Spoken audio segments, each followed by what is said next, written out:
GR जाळण्यात आला आहे, काय सांगाल सर? जीआर जाळण्यात आलं, आणखी वेगळं काय सांगायचं? नाही, उद्यापासून राज्य सरकारचं विधिमंडळ अधिवेशनही सुरू होत आहे। या आंदोलनाच्या माध्यमातून तुम्ही सरकारवर दबावही आणू पाहतात की हा अध्यादेश मागे घ्या? आम्ही दबाव आणू इच्छित नाही, आम्ही हे स्वीकारतच नाही आहोत। त्याच्यामुळे एखादी गोष्ट ते जर का लादणार असतील तर आम्ही आमच्या वतीने हा विषय संपवलेला आहे। आम्ही जीआरची होळी केलेली आहे, त्याच्यामुळे आता तो जीआर आहे असं मानण्याचं कारण नाही। कारण एखादी गोष्ट जसं मी वारंवार सांगितलंय की हिंदीला विरोध नसला तरी हिंदीची सक्ती आम्ही लादू देणार नाही। पण उद्धवजी 5 जुलैला मोर्चाची हाक आहे, पण आज सकाळी उपमुख्यमंत्री अजित पवार असं म्हणाले आहेत की मोर्चा काढण्याची वेळ येऊ नये यासाठी आम्ही प्रयत्न करतो आहोत। आनंदाची गोष्ट आहे, कोणतरी एक धाडस दाखवतोय। सगळेच जण गुलाम झालेले नाही आहेत, त्याच्याबद्दल कौतुक आहे।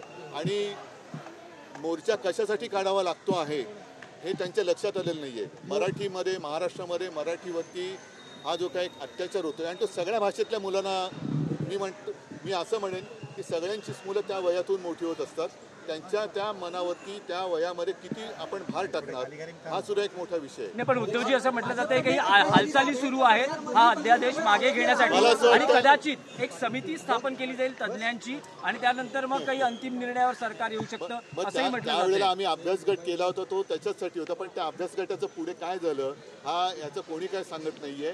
एक देखील बैठक त्याची झाली नाही आणि कोणी अभ्यास न करता हा निर्णय अचानक लादला का गेला, हा कोणी लादला, कोणाचा हा दुराग्रह आहे हे सुद्धा अजित पवार यांनी जाहीर केलं तर बरोबर होईल। आजचं आंदोलन हे झलक होती आणि 5 जुलैचा मोर्चा हा खूप आजचा झलक होती आणि 5 जुलैचा मोर्चा हा भव्य मोर्चा असेल त्या दृष्टीनं नियोजन नुसतं भव्य ना महाभव्य मोर्चा असेल।